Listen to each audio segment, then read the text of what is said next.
이 환대 신학이라는 이 제목은 사실 제가 쓴 책 제목이기도 하고요. 이 책은 사실 이슬람 선교사님들에게 이제 환대가 무엇인가에 대해서 강의를 하게 되었고, 그래서 이슬람 선교사님들이 이제는 강의 내용을 책으로 만들어주면 좋겠다라고 이렇게 하셔가지고 책으로 준비를 했는데, 언제나 그렇듯이 이제 책은 쓸 때와 이제는 결과물은 전혀 다른 모습입니다. 그래서 원래 생각했던 것보다는 조금 이제 한국 사회가 갖고 있는 여러 문제들, 그리고 한국 사회에 일고 있는 여러 환대 담론들, 이제 이런 것들까지 조금 아우르다 보니까 책 내용은 조금 일반인들이 소화하기는 어려울 수도 있고, 또 어떤 면에서는 또 이제 좋아하시는 분도 있고, 그래서 왔다 갔다 이렇게 좀 평이 많아가지고 이번 강의에서는 책 내용 전체를 살펴드리는 것보다는 책에 있는 이제 성경에 나오는 환대 이야기, 그리고 교회사에서 환대 이야기, 그리고 조금 이제 환대를 우리가 어떻게 봐야 될까, 이런 조금 이론적인 도전, 이렇게 좀 더 구성을 해보았습니다. 저희가 보통 이제 환대라고 하면은 지금 보이시는 이런 이미지를 생각하기 쉽죠.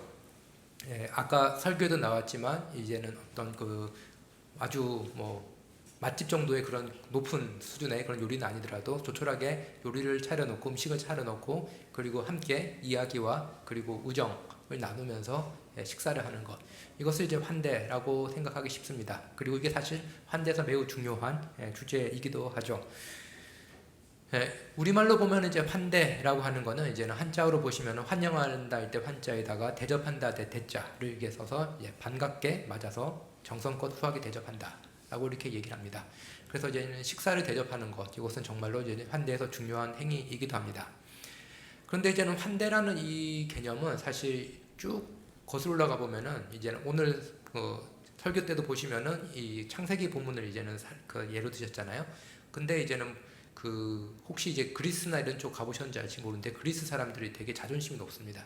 뭐냐면은 우리는 고대부터 환대를 해왔던 그런 사람들이다라고 얘기합니다. 그래서 사실 이제 환대라고 하는 요 단어는 사실 문화적인 키워드이기도 한데 고대 사회부터 있었습니다.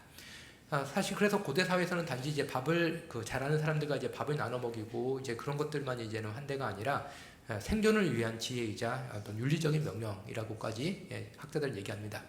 이렇게 너무 이게 거대한 이렇게 이야기를 하는 것 같은데, 혹시 이 영화 아시나요? 제가 무협지를 좋아해가지고 이 영화를 이제 봤었는데, 보는 내내 상당한 혼란 속에 있었습니다. 신용문객잔이라고 중국 어떤 시대를 배경으로 했겠죠, 당연히.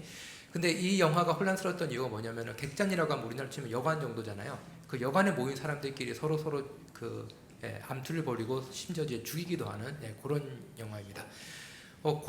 오늘날 같은 경우는 이제 여관에 들어가면은 다들 이제는 여관이 아니라 이제 여행 가실 때 이제는 호텔이나 이런 데 들어가시면은 좀 안심을 하잖아요. 이제는 피로를 좀 녹이고 샤워도 하고, 그리고 음식도 먹으면서 피로를 좀 이렇게 회복하고, 그래서 더 좋은 여행을 해야지 이런 식으로 생각하기 쉬운데, 고대 사람들이 여행을 할 때는 오늘날 같은 이렇게 믿을 만한 그런 숙박시설도 잘 없고, 그리고 무엇보다도 오늘날은 저희가 이제는 딴 곳으로 이동을 할 수 있는 이유 중 하나가 이동수단도 잘 발달되어 있지만 신용카드라든지 환전이라든지 이런 게 되게 잘 되어 있잖아요.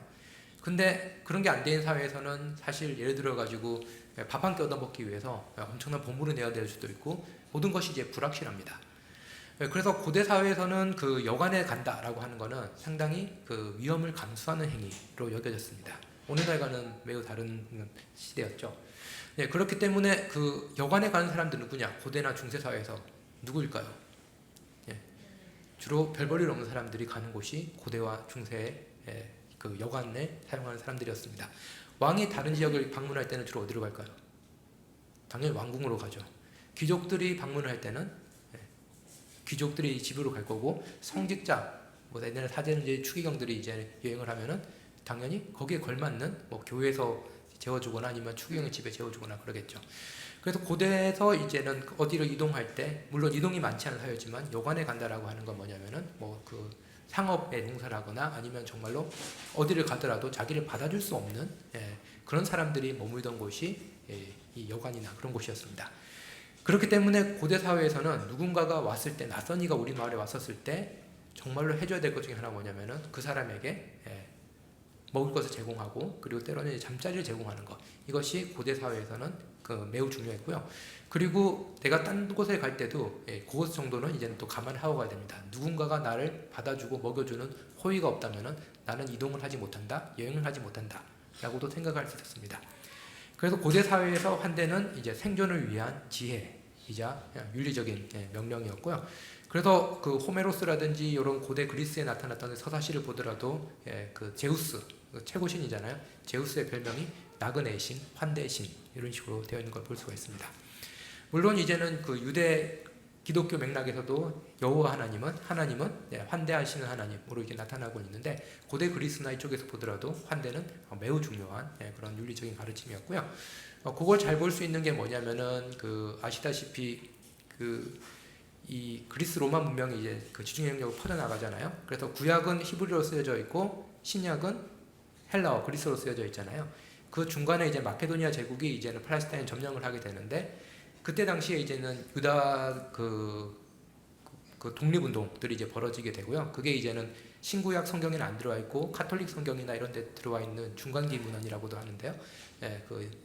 제2경전이라고도 하기도 하고요. 거기 보면 이제 마카비서라는 책이 있는데, 거기 보면 제우스의 이름이 등장합니다. 그래서 제우스의 이름이 등장하고 또 나그네의 신이라고 이제는 카톨릭에서는 제2경전을 사용하고 있는 그 책에도 제우스의 별명이 이제 나그네의 신 혹은 환대의 신이라고도 이제 불리게 됩니다. 네, 그만큼 이제 환대라고 하는 거는 고대 사회에서 종교에 당연히 중요했고, 그거는 성경에서도 그게 반영이 되어 있고요. 근데 이제 기독교인들은 질문을 던지는 게 있습니다. 예수 그리스도께서 주시는 우리에게 가장 중요한 가르침은 하나님 사랑, 이웃 사랑인데, 이웃 사랑이 중요하지 환대가 중요한가? 라는 질문을 당연히 또 던질 수가 있습니다. 근데 또 흥미롭게 유대교 랍비들이 이제 한 걸 보면은 이웃 사랑이 되게 중요하잖아요, 신약에서. 그리고 예수님 당시에는 정경이라고 불렸던 구약 성경이거든요. 아직 신약 성경에 쓰여지지 않았기 때문에. 그러면은 이 구약 성경에 다른 말로 하면 1세기 예수님 당시에 제자들이 사용했던 이 성경에 이웃사랑이라는 단어가 몇 번이 등장할 것 같나요? 네, 딱 한 번 등장합니다. 네, 딱 한 번이 등장하고요. 그런데 이웃사랑과는 다르게 이 나그네 사랑이라는 단어는 몇 번 등장하냐면은 36번 정도 등장을 합니다. 네. 근데 이 나그네 사랑으로 번역된 것을 이제는 그리스어로 바꿔보면은 나그네가 크세노스이고, 그리고 사랑이 필로스입니다. 그래서 나그네 사랑이라고 번역되는 말이 제가 여기 그리스어로 적어놓은 필록세니아라는 단어이고요. 이 단어가 우리말로 번역되면은 환대가 됩니다. 네, 그렇기 때문에 이웃사랑도 상당히 중요한 개념이고 신약 성경의 중요한 개념이지만, 구약 성경에서는 이웃사랑만큼이나 중요하게 여겨지는 것, 혹은 빈도수로 봐서는 훨씬 더 많이 등장하는 것이 이 환대가 되고요. 그래서 이 단어를 사용하는 아까 말씀드렸듯이 신약 성경은 그리스어로 쓰여졌잖아요. 이 그리스어로 사용된 쓰여진 이 신약 성경을 보면은 이 단어가 등장하는 사례들이 있는데, 보시면은 로마서와 히브리서에 각각 하나씩 사례를 제가 예를 들었습니다. 로마서를 보시면은 성도들이 쓸 것을 공급하며 손 대접하기를 힘쓰라라고 되어 있잖아요. 이게 그냥 오늘날 많이 쓰는 단어로 번역하면은 성도들의 쓸 것을 공급하며 환대하기를 힘쓰라라고 되어 할 수 있고요. 그리고 히브리서 13장 12절을 보시면은 손님 대접하기를 잊지 말라. 이로써 부지 중에 천사들 대접한 이들이 있었느니라 되어 있는데, 이것도 오늘날 많이 쓰는 단어를 바꿨으면은 환대를 잊지 말라. 이로써 부지 중에 천사들 대접한 이들이 있었느니라가 됩니다. 그래서 환대란 단어는 사실 우리가 사용하는 개역개정이라든지 한국어 번역 성경에 쓰이지 않는 단어입니다. 근데 사실 번역어만 바꾸면은 환대라는 이 단어는 구약부터 신약까지 계속되는 단어이고요. 그런 의미에서 기독교 신앙의 어떤 핵심이라고도 할 수가 있을 것 같습니다. 근데 이제는 환대라고 하면은 우리말로 이제는 아까 제가 말씀드렸듯이 우리말 의미는 이제는 환대, 반갑게 맞아서 정성껏 후하게 대접한다. 그러니까 잘 대접한다. 이게 조금 더 이제 강한 의미이고요. 원래 그리스 어원으로 보면은 뭐냐면은 손님에 대한 사랑, 혹은 더 나아가서 나그네에 대한 사랑이잖아요. 근데 이제는 이때 나그네가 이제는 히브리어는 게르라는 단어인데, 이 단어가 우리말로 현대어로 가장 비슷한 단어가 뭘까를 가지고 구약학자들이 이제 얘기를 할 때 주로 많이 쓰는 단어가 게르를 번역하는 단어가 난민입니다. 그럼 다른 말로 하면 난민사랑이 또 환대라고도 할 수가 있죠. 그래서 우리가 생각할 때 본인이 생각하는 이웃사랑부터 난민에 대한 사랑이라는 이 넓은 스펙트럼을 아우르는 단어가 이제 환대라고도 할 수가 있을 것 같습니다.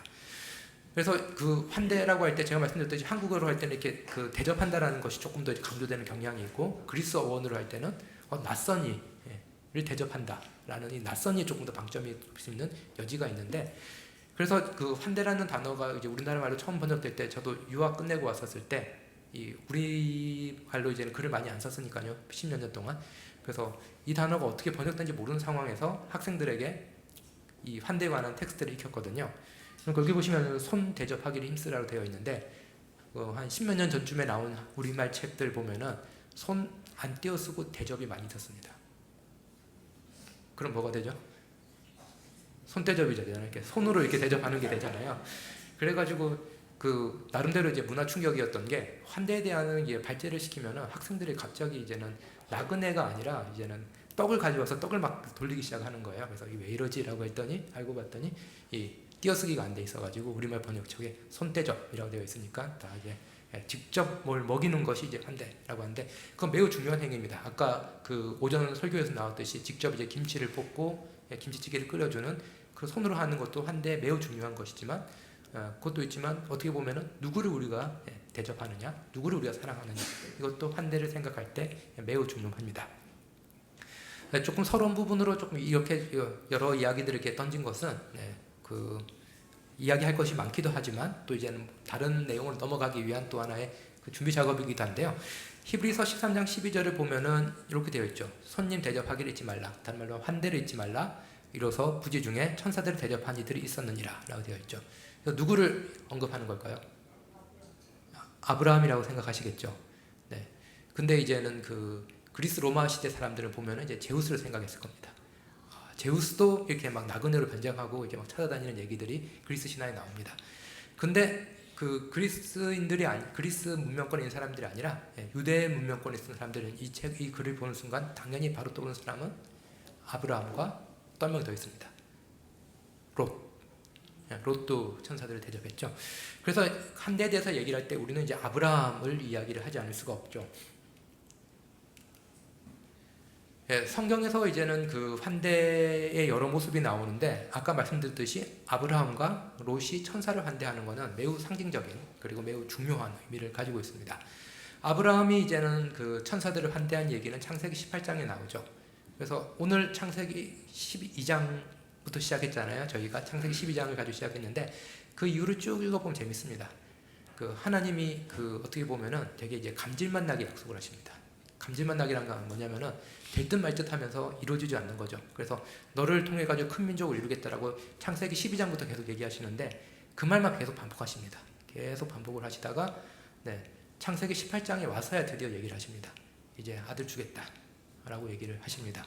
근데 그러면은 이 아들을 주겠다라고 이제는 확실하게 이게 그때가 이제 보면 이제는 아내 사라가 더 이상 이제 아이를 못 낳을 때 이제 아이를 주겠다라고 이제 확실하게 말씀하셨잖아요. 그 배경이 뭐냐라고 하면은 아브라함이 하나님을 환대하는 이야기입니다. 그래서 하나님의 약속이 먼저 있고 그리고 그 개신교 같은 경우는 특히 이제 아브라함을 이제 믿음의 조상으로 보잖아요. 아브라함의 믿음이 또 제일 잘 나타나는 게 이제 그 갈대아 우르 땅에서 그냥 말씀만 듣고 나와서 하나님의 말씀만 듣고 나와서 이제 하나님과 언약 맺는 게 있다면 또 그 이후로 넘어가면은 그 하나님의 약속의 어떤 결실이라고 할 수 있는 이삭을 제물로 바치려는 거죠. 이 두 개가 강조가 되고 있는데 그 중간에 중요한 역할을 하고 있는 텍스트가 바로 이 아브라함이 하나님을 환대하는 장면입니다. 근데 거기서 보면은 이제 그 천사가 지나가는데 그러니까 나그네가 지나가고 있는데 내가 갈 곳이 없고 먹을 거 없으니 잠시 머물겠소라고 얘기하는 게 아니라 그냥 지나가는데 아브라함이 가서 데리고 옵니다. 가서 우리 집 머물라라고 얘기를 하고 극진하게 이제는 대접을 하죠. 그리고 뭐라냐면은 소를 잡고 그리고 이제는 밀가루를 가지고 이제는 빵을 만드는 장면 나옵니다. 그 당시 사회 같은 경우는 오늘날 같은 냉장 시설이 없죠. 그래서 소를 잡으면 어떻게 해야 될까요? 다 먹어야 됩니다. 상하기 전에. 그렇기 때문에 그 손님들이 왔는데 모르는 손님들이 왔는데 소를 잡는다라는 건 뭐냐면은 어마어마한 행위거든요. 그리고 그 소를 다 먹으려면 어떻게 되냐면은 3명만 먹으면 안 되죠. 그 식솔들 전체가 오늘은 그냥 밥 먹고 논 날이다. 뭐 이런 식으로 이렇게 선언을 해주는 장면이죠. 그래서 아브라함이 정말 풍성한 환대를 베푸는 장면이 나옵니다. 그랬더니 이제는 그 하나님의 이제는 그 약속의 어떤 확인이 나오죠. 이제는 사라가 통해서 아이를 주겠다라고 하죠. 근데 그 아시다시피 사라는 이미 그 아이를 낳을 수 있는 나이를 지났죠. 근데 그럼에도 불구하고 하나님께서 아이를 주겠다라고 합니다. 여기 보시면 환대 뭔가 좀 특별한 장면이 등장합니다. 그건 뭐냐면은 하나님이 아브라함과 매우 새롭게 관계를 맺게 되는 계기가 이제는 환대라는 것이 나오고요. 또 그것도 뭐냐면은 환대를 통해 가지고 새로운 역사를 이루어 가십니다. 그것도 인간으로서 불가능한 일. 다른 말로 하면은 더 이상 아이를 낳을 수 없는 사라가 아이를 낳게 하겠다라고 하는 그 믿기 힘든 약속이 그 순간 환대를 배경으로 해서 이루어지게 되는 거죠. 그런 의미에서 이제는 그 아브라함을 공통조상으로 하는 그 유대교, 그리스도교, 그리고 이슬람교 세 종교는 모두 자신들이 이제 환대 종교라고 이제는 주장을 합니다. 물론 환대를 생각하는 방식은 조금씩 다르지만 이 세 종교 모두가 그 아브라함을 위신으로 하는 종교이자 또 동시에 셋을 각자 이제는 환대 종교라고 이제는 스스로 자랑스럽게 생각을 하죠. 그래서 아브라함에게 환대를 받은 이 그 천사 둘이 이제 또 옆 동네로 갑니다. 옆 동네는 소돔과 고모라로 가게 되는데 거기에는 아브라함의 조카 롯이 있습니다. 근데 롯도 비슷합니다. 롯도 뭘 하냐면은 가만히 있다가 성문 어귀에 있다가 사람들이 지나가니까 나그네 지나가니까 자기 집에 와서 머물라라고 이제 먼저 초청을 하죠. 일반적인 환대와는 또 다릅니다. 근데 또 이제 그 밤이 되니까 동네 사람들이 몰려와가지고 손님도 들어온 거 봤으니까 나그네 들어온 거 봤으니까 우리에게 달라, 우리가 상관하겠다라고 되어 있는데 공동 번역 성경은 좀 더 적나라하게 번역을 합니다. 상관하겠다가 아니라 우리가 재미 좀 보겠다라고 얘기합니다. 그랬더니 이제 롯이 아주 극단적인 얘기를 하는 거죠. 뭐냐면은 그 손님을 내어주는 대신에 내 딸들을 내어주겠다라고 얘기를 합니다. 그런데 이제는 그 결과 이제는 그 소돔과 고모라 자체가 이제는 멸망을 하게 되는 얘기죠. 또 여기 보시면 나오지만 이제 환대 실패하는 마을은 또 하나님의 심판의 대상이라는 또 엄청 무거운 또 메시지가 이 천사를 환대하는 두 성경 인물에 통해서 나옵니다. 그래서 환대가 얼마나 중요한지에 대해서는 이 창세기 18장, 19장이 얘기를 하는데 그 흥미로운 또 변곡점이 또 생깁니다. 그럼 출애굽기입니다. 아까 말씀드렸듯이 이제는 그 그리스 로마 신화도 그렇고 창세기도 그렇고 하나님이나 천사가 나그네를 변장을 해가지고 그 방문을 하는 거죠. 그래서 이제는 이 나그네를 영접을 잘하면 환대를 하면은 그것은 이제는 경건한 모습이고 그렇지 못하면은 이제는 그 심판을 받는 거죠. 이런 식으로 인간 나그네로 변장한 신의 얘기는 고대 신화에 있는데 그 아브람과 롯 이후로는 그 이야기가 성경에서는 싹 줄어듭니다. 싹 줄어들고 이제 뭐가 등장을 하냐면은 출애굽기에 가보면은 이스라엘이 나그네를 환대하는 공동체로서 부름을 받습니다. 이전까지만 하더라도 환대를 잘하냐 못하냐에 따라서 신에게 우리가 얼마나 그 신을 잘 경건하게 우리가 대하냐 아니면 신에게 그 잘못대하냐라는 다른 말로 하면 신에 대한 어떤 형벌, 신에 대한 신으로부터 보상 이런 게 이제 환대의 중요한 조건이었다면은 이스라엘이 이제는 나그네를 환대하라는 하나님 명령받을 때는 이유가 조금 바뀝니다. 뭐냐면은 너희가 나그네였기 때문에 이제는 너희도 나그네를 영접하라입니다. 그러니까 그 환대 이유가 상당히 이제 강조점이 이제 달라진 거죠. 우리가 환대를 받은 경험이 있기 때문에 우리도 환대하는 존재가 되어야 된다는 겁니다. 다른 말로 하면 환대하지 못하는 모습 속에는 내가 환대받은 존재라는 그 기억이 왜곡되어 있거나 은폐되어 있을 확률이 높다라는 겁니다.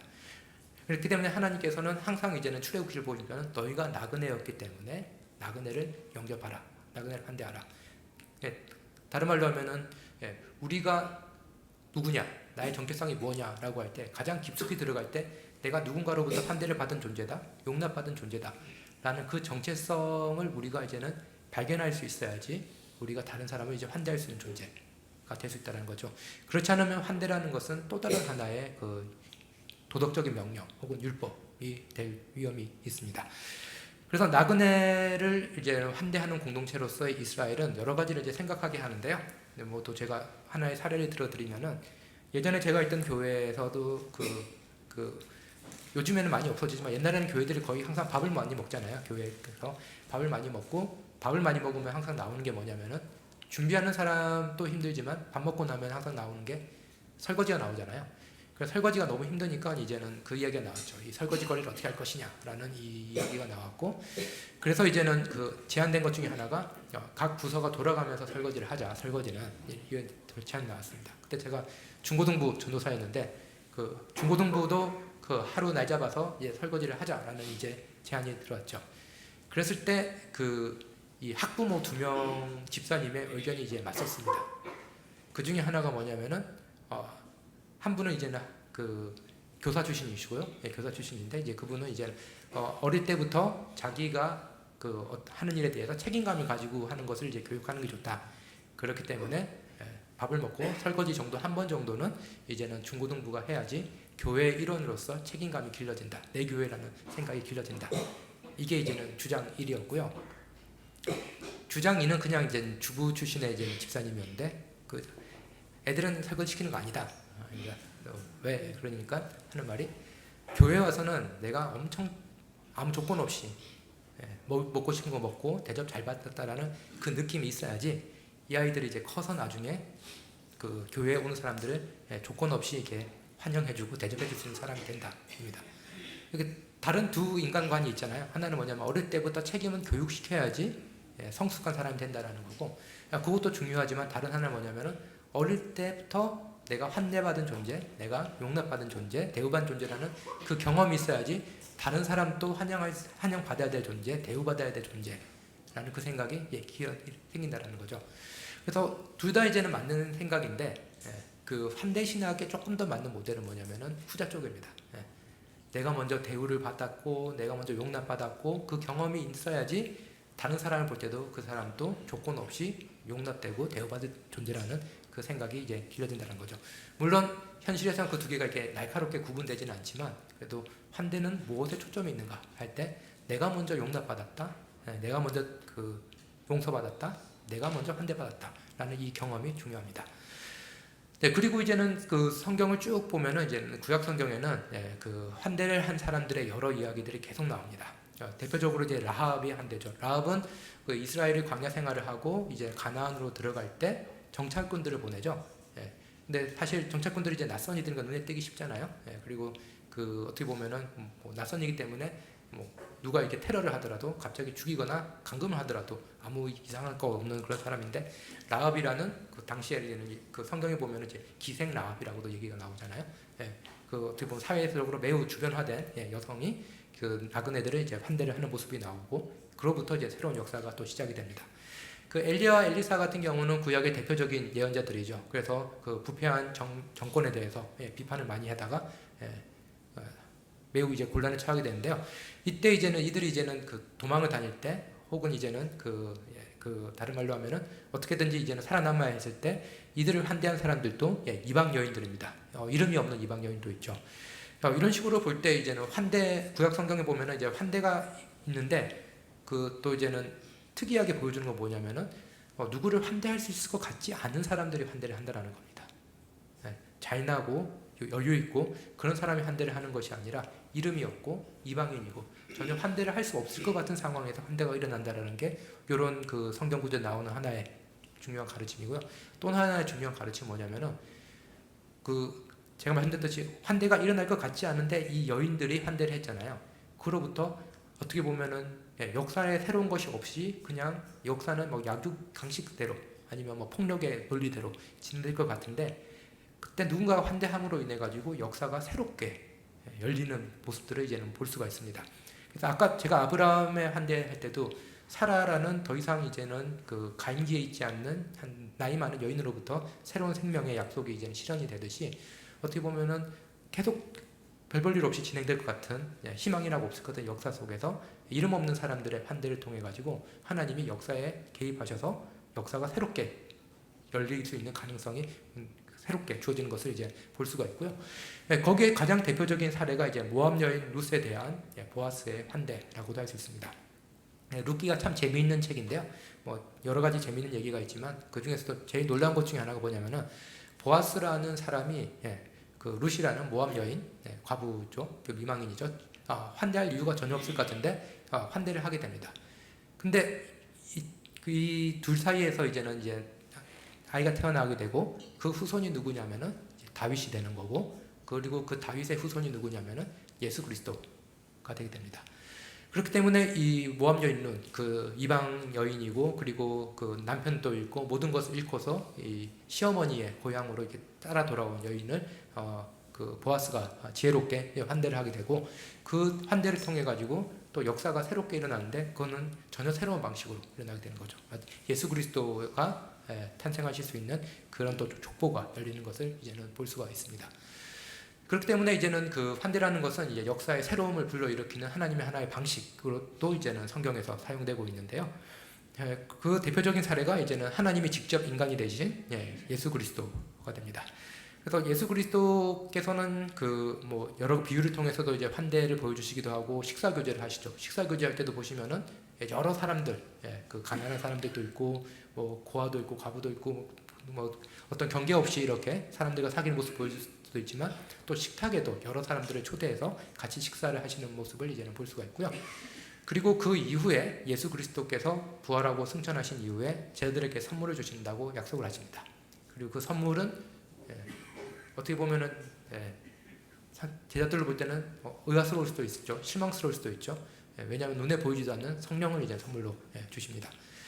그런데 성령을 주셨는데, 이 성령을 받은 이 제자들은 이제 그 교회로서 거듭나게 되는 거고, 그리고 그 교회가 이 구약부터 쭉 내려오는 이 환대의 역할, 그리고 다른 말로 하면 하나님의 백성은 이제 환대의 공동체인데, 그 환대의 공동체로서의 그 사명, 정체성을 이제 그대로 물려받게 됩니다.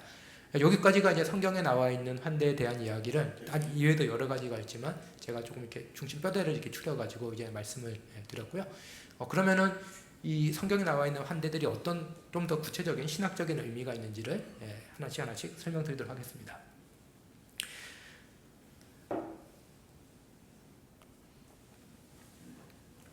먼저 이제 구약 성경에 환대가 여러 개 그 환대의 사례가 여러 가지 나타나는데, 어떤 중요성인지 말씀드리면요. 일단 손님을 맞이하는 행위는 하나님과 새로운 관계를 맺게 하거나 하나님이 활동하신 특별한 계기가 됩니다. 그래서 제가 계속 설명드렸듯이 역사가 그냥 뻔하게 진행될 것 같은데, 환대하는 사람들에 의해서 그 역사가 새롭게 흘러가는 것도 볼 수 있고, 또 하나님과 또 새로운 관계를 또 맺는 그런 계기도 되고 있고, 조금 더 설명을 더 드리지 않아도 될 것 같습니다. 근데 나그네에 대해서 이제 대접을 제대로 하지 못하는 것, 혹은 이제 환대의 실패는 공동체가 부패했거나 아니면은 하나님과 관계가 뒤틀렸다라는 것을 보여주는 사례로 사용됩니다. 그래서 단순히 환대의 실패라는 것은 도덕적인 실패가 아니라 뭔가 이 공동체가 문제가 있다라는 것을 이제는 보여주는 사례로 되어 있고요. 그리고 하나님과 관계가 뒤틀려 있다라고 또 합니다. 그래서 소돔과 기브아 사람들 환대하지 못해가지고 하나님의 심판을 받던 그런 사람들이 얘기가 나오고, 다윗에 대한 나발의 태도도 보일 수가 있는데요. 근데 이 하나님 그 이사야서 25장과 25장을 보면은 그 대표적인 얘기가 나오는데, 그때 당시에 이제 이스라엘이 하나님과의 관계가 몹시 뒤틀린 상태거든요. 하나님과의 관계가 몹시 뒤틀렸다라고 했을 때 그것을 어떻게 표현을 하냐? 정말 너희가 나로부터 멀리 떨어졌다 이런 식으로 이렇게 설명할 수도 있지만, 그것 외에도 아주 중요한 방법이 나오는데요. 그건 뭐냐면은 한마디로 이렇게 요약하면은 포도주가 없는 상태로 이렇게 표현이 됩니다. 포도주가 없는 상태라는 건 뭘까요? 포도주라는 거는 당시에 축제 때 많이 마셨잖아요. 그래서 그 이사야서 24장을 보면은 하나님으로 멀리 떨어져 있기 때문에 너무나도 몸과 마음이 이제는 강팍해진 상태, 그것을 이제는 가문 상태, 이런 식으로 표현이 되고요. 그렇기 때문에 축제가 열리지 못하는 상태, 축제를 하더라도 즐길 수 있는 포도주가 없는 상태, 이런 식으로 묘사가 됩니다. 그렇기 때문에 이 하나님과 멀어진 관계라고 하는 것은 단순히 어떤 그 심리적인 거리 혹은 도덕적인 실패가 아니라 어떤 환대하지 못하는 모습, 혹은 이제 환대의 기쁨이 사라진 상태로 이제 묘사가 되고 있습니다. 그럼 만약에 하나님과 멀어진 것이 환대하지 못하는 상태, 환대 기쁨이 없는 상태라면은 하나님과 관계가 회복되는 것은 어떻게 표현되냐면은 환대 기쁨이 있는 상태, 다른 말로 하면은 포도주가 있는 연회가 있는 상태로 이제 묘사가 되는 게 이제는 하나님과의 관계가 회복된 상태입니다. 그 대표적으로 나오는 게 이사야서 25장 6절인데요. 이제 그 이사야서 25장 6절 7절 조금 쭉 읽어보시면은 구원에 관한 이미지가 상당히 흥미롭게 묘사가 되는데, 그건 어떻게 묘사가 되냐면은 그 전반부만 제가 인용을 해봤는데요. 만군의 여호와께서 이 산에서 만민을 위하여 기름진 것과 오래 저장하였던 포도주로 연회를 베푸시리니 라고 되어 있습니다. 우선 하나님의 어떤 약속이 성취가 되는 것을 이제는 이 산에서 뭔가 이루어지는데, 그것을 이제는 묘사하는 방식이 뭐냐면은 하나님이 만민을 위하여서 기름진 것, 다른 말로 하면 고기를 구워주시고, 고기를 직접 구워주시는 거죠. 그리고 오래 저장되었던 포도주, 좋은 포도주를 이제는 직접 먹이신다라는 겁니다. 물론 이제 건강에 관심 많은 오늘날 현대인의 관점에서는 이 둘 모두가 이제 건강에 좋지 않은 거죠. 기름진 것과 그리고 1급 발암 물질 포도주이긴 한데, 당시 사람들이 볼 때는 이거는 매우 중요한 그런 그 잔치의 음식이었고, 이 잔치의 기쁨이 회복된 것은 하나님의 구원을 이제는 보여주는, 다른 말로 하나님과의 관계가 회복된 것을 보여주는 대표적인 상징입니다. 그래서 요 다음 구절이 뭐가 나오냐면은 하나님께서 직접 죽음을 극복하시리라 라는 구절이 바로 따라 나옵니다. 그래서 우리가 흔히 생각하는 구원은 뭐냐면 이제 죽음으로부터 건져진 상태라고 얘기를 하는데, 요 두 개가 떨어지지 않고 함께 있는 거죠. 하나는 하나님의 환대로서 표현이 되고, 다른 하나는 하나님이 죽음에 대한 승리로 이제 표현이 되고 있습니다.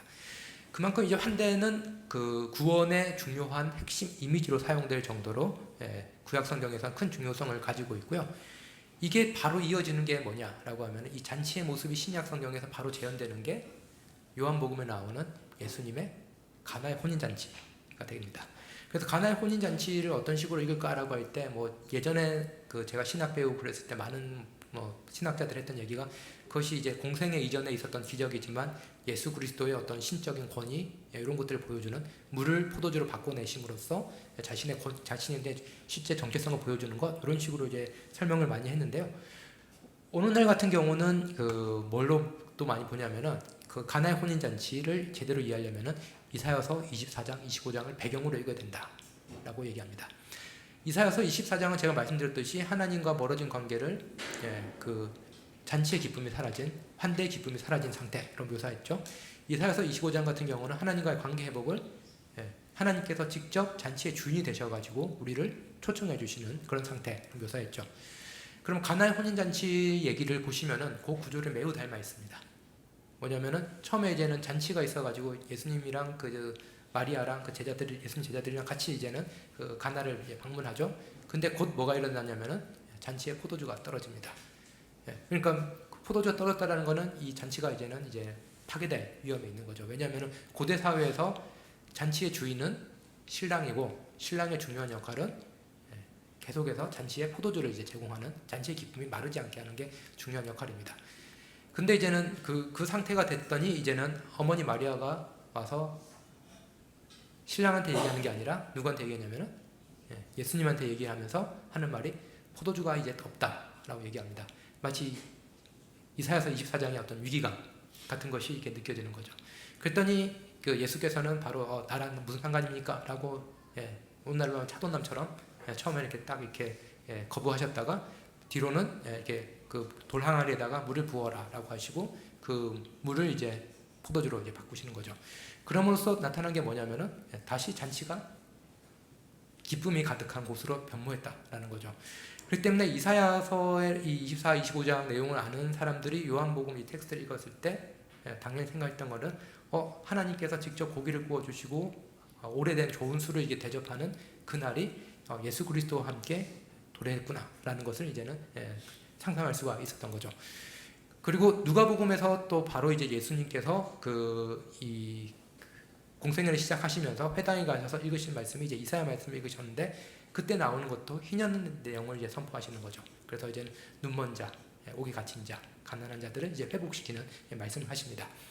그렇기 때문에 예수 그리스도의 사역을 여러 가지 그 각도에서 관점에서 볼 수 있지만, 예수 그리스도의 사역을 신구약을 연속선상에서 볼 수 있는 매우 중요한 키워드도 역시 환대가 되게 됩니다. 그래서 예수 그리스도께서는 이제는 공생의 기간 동안에 실제로 여러 사람들을 이제 환대하시고, 또 환대받기도 하시죠. 환대하고 환대받기도 하시는 그런 내용들이 나오고요. 근데 이제 또 흥미로운 거는 십자가에 달려서 돌아가시고 부활을 하십니다. 그 부활하시고 난 이후에 했던 일들을 또 잘 보면은 또 우리가 또 환대에 관해서 또 중요한 통찰을 얻을 수가 있는데요. 예수께서는 아시다시피 공개 처형을 당했습니다. 십자가형은 이제 공개 처형 방식이죠. 공개 처형은 오늘날은 이제는 인간 존엄이나 이런 것 때문에 이제는 그 사형제도 많이 없어지고 있지만 사형을 이제는 또 시행하는 나라에서도 공개적으로는 잘 하지 않죠. 근데 이제 나치 시대 때 이럴 때 유대인들을 일부러 공개 처형하고 그랬던 이유는 뭘까요? 어떤 대중들에게 뭔가 메시지를 전해주기 위해서였잖아요.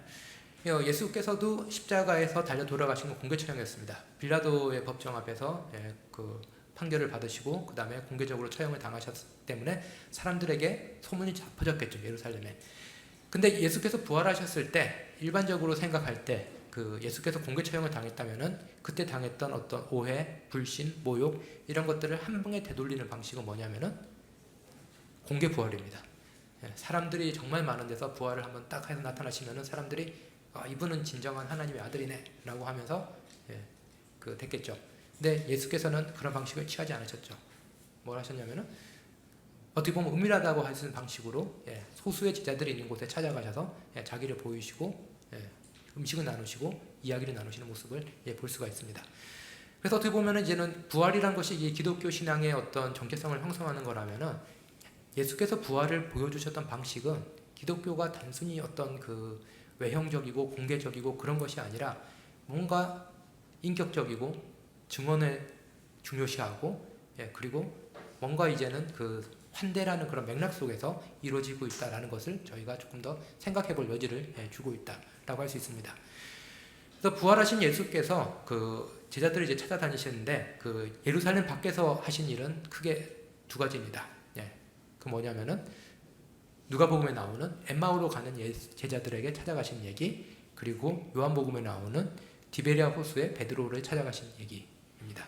어떻게 보면은 뭐 일반적으로 신방 뭐 이런 식으로 생각할 수도 있는데 거기서 두 텍스트가 누가와 요한이라는 두 다른 이 복음서 텍스트가 가지고 있는 공통점이 있습니다. 그건 뭐냐면은 두 텍스트 보시면은 제자들이 모두 처음에는 예수 그리스도가 누군지 못 알아봅니다.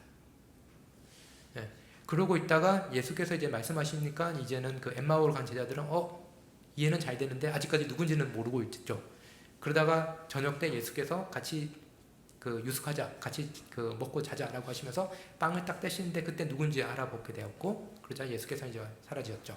그리고 엠마오로 간 제자들은 그 자리에서 바로 박차고 일어나서 예루살렘으로 다시 오게 됩니다. 그 디베리아 호수에 있는 베드로도 예수님 누군지 몰랐죠. 디베리아 호수가 어디 있는 호수인 줄 아시나요?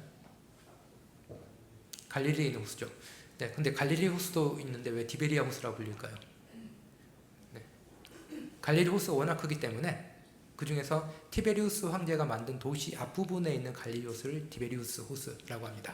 그래서 황제가 만든 도시면은 뭐가 있을까요? 당연히 그 황제 군대가 있게 되는 거죠. 그래서 이제 황제의 군대가 있는 호수 앞에서 이제는 그 며칠 전에 로마에서 정치범으로 사형당한 사람의 유대인의 그 수제자라는 사람이 계속해서 왔다 갔다 하면서 배를 타고 다니면서 이제 그 물고기를 잡고 있습니다. 그 상황이 되게 뭐라 그래야 되죠? 역설적이라 그래야 되나요? 자기가 고향이니까 거기로 돌아왔는데 그 로마 병사들이 이제 보고 있는 앞에서 이제는 호수가에서 이제는 고기를 붙잡고 있겠죠. 그러니까 어떻게 보면은 1급 감시 대상처럼 이제 베드로가 되어 있을 거고, 그만큼 두려움도 컸을 거고, 수치심도 컸을 거고, 동네 사람들은 이게 헛바람 불어가지고 이제는 뭐 그 메시아 따라다닌다 그랬더니 완전히 쫄딱 망해가지고 이렇게 왔네 뭐 이런 식으로도 볼 수 있던 상황이잖아요. 그 베드로는 어떻게 보면 되게 이렇게 그 두려움과 어떤 수치심, 죄책감 이런 것에 억눌려 있는 상황이었습니다. 근데 이제 예수께서 오셔가지고 베드로에게 잘하시는 장면이 나오죠. 이제 내 양을 먹이라라고 얘기를 하시는 그 장면이 나오는데, 그 전에 하셨던 중요한 장면은 뭐냐면은 또 고기 구워주시고 또 음식을 또 먹이시잖아요. 그렇기 때문에 이제 부활하신 그리스도께서 하신 모습은 특이하게도 뭐냐면은 이제 음식을 같이 먹는 장면들이 나옵니다. 그 어떻게 보면은 지난 3년 동안에 이제 제자들이 예수님을 따라다니면서 많은 것을 보고 배웠을 텐데, 그 유월절을 앞두고 있었던 그 위급한 상황에서 십자가를 앞두고 제자들이 다 도망을 치고 배신을 했었잖아요. 그러면은 그때 예수님께서 이제는 부활하신 이후에 보일 수 있는 방법은, 저 같은 이제 일반적인 사람에서 보일 수 있는 방법은 몇 개가 없을 것 같거든요. 첫 번째는 뭐냐면 3년 동안 가르쳤는데 똑바로 못 배웠으면은 어떻게 해야 되냐면은 아주 강하게 훈련시켜야죠. 내가 떠나기 전에 40일 동안에 너희를 스파르타식으로 교육시키겠다. 뭐 그런 식으로 하는 방법이 있을 거고요. 또 다른 하나는 뭐냐면 복수를 할 수 있겠죠. 니네가 날 배신했냐. 니네를 싹 갈아엎고 새로운 제자들을 40일 동안에 훈련시키겠다. 그럴 수도 있을 겁니다. 이제 그게 아니라 예수님께서는 하셨던 게 뭐냐면은 새로운 가르침은 거의 안 나옵니다.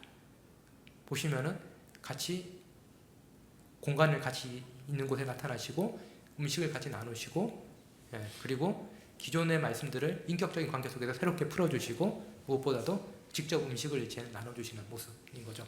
어떻게 보면 부활 후 40일 동안의 예수 그리스도의 모습은 무서운 심판관이라든지 혹은 이제는 그 아주 뛰어난 어떤 쪽집게 율법교사 그런 모습이 아니라 환대하시는 주님의 모습으로 나타나시게 되는 거죠. 그래서 부활하신 그리스도의 환대는 이제는 그 아까 말씀드렸던 이 두 성경 텍스트를 보시면은 제자들이 주님이 누군지 이제는 새롭게 알아보게 하는 거죠. 그냥 나사렛 예수가 아니라 이분이 진짜 누구신지 조금 더 깊은 이해로 나가게 했고요.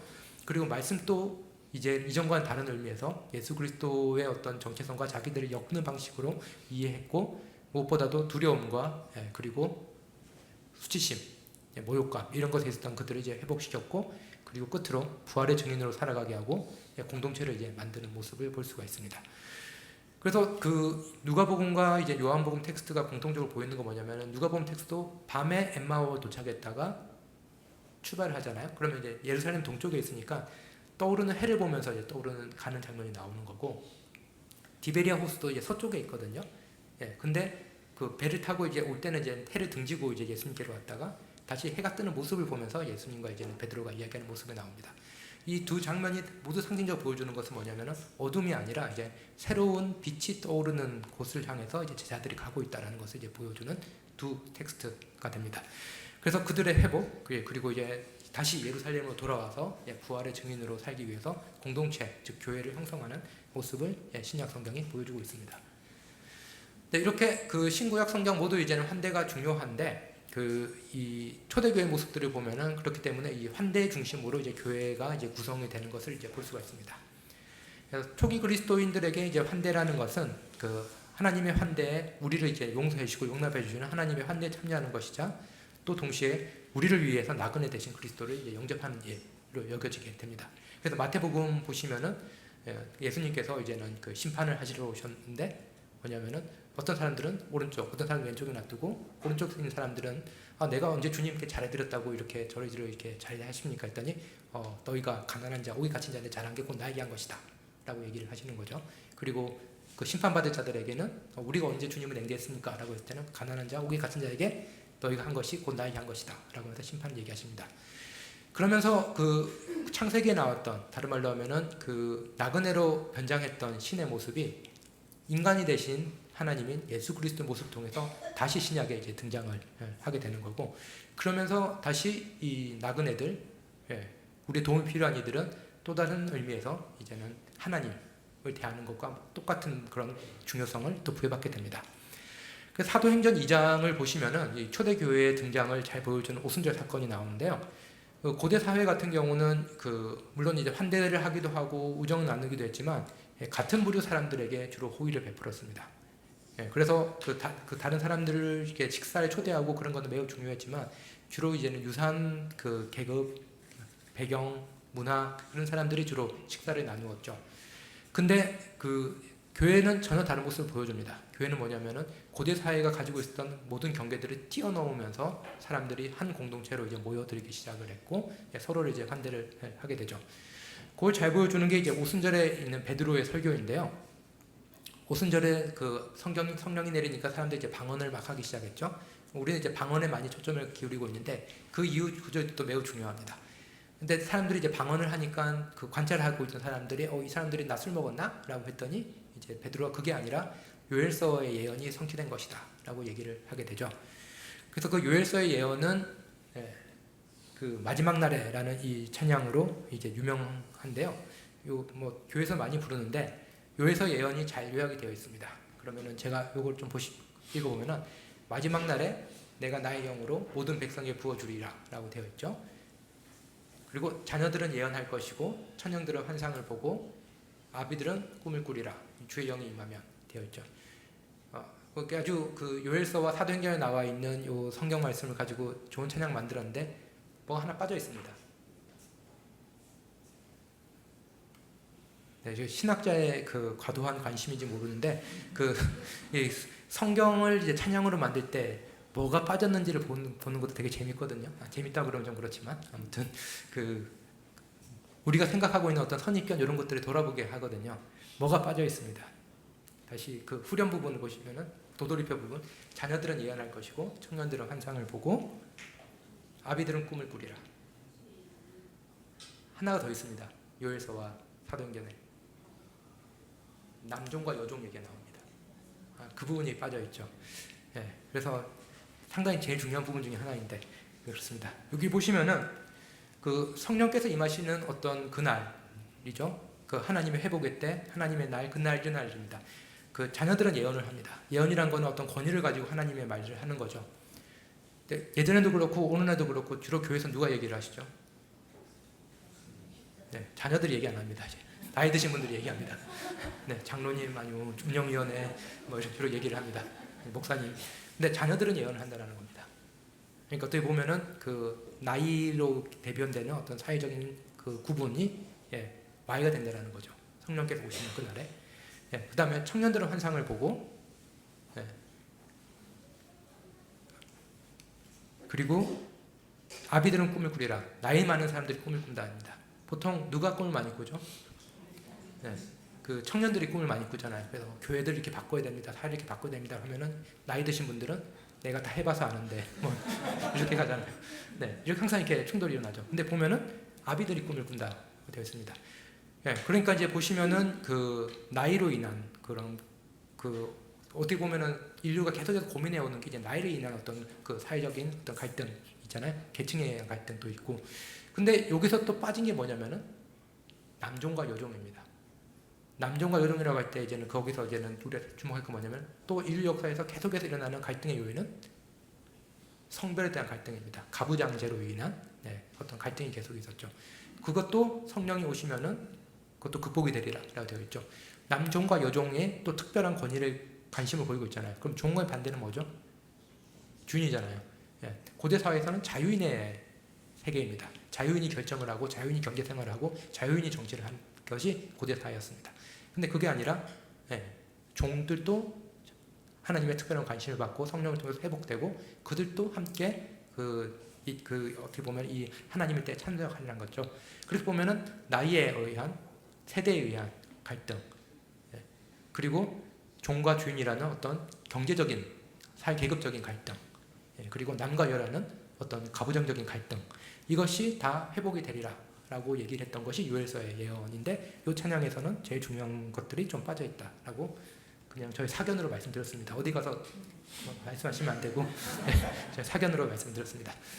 아무튼 이렇게 되리라고 하는 것이 이제 엄청나잖아요. 그것이 이제는 그 베드로가 성령이 오셨으니까 지금 여기에 등장했다. 지금 이루어지고 있다라고 얘기를 하면서 그것이 교회다라고 얘기를 하는 장면이 이 사도행전 2장입니다. 어떤 면에서는 인류 역사에서 정말 새로운 것이 이제 등장했던 환대 공동체가 등장한 사건이 됩니다. 그래서 그 성령께 요엘서의 그 예언이 분명 불완전한 형태로 교회 속에 나타나겠지만 사도행전 2장 42절은 그때 일어난 일을 한마디로 이제 요약을 하고 있죠. 그 뭐냐면 그들이 사도의 가르침을 받아 서로 교제하고 떡을 떼며 오로지 기도를 힘쓰니라 되어 있습니다. 여기서 우리가 흔히 생각하는 일반적인 의미에서 종교적인 행위는 두 가지입니다.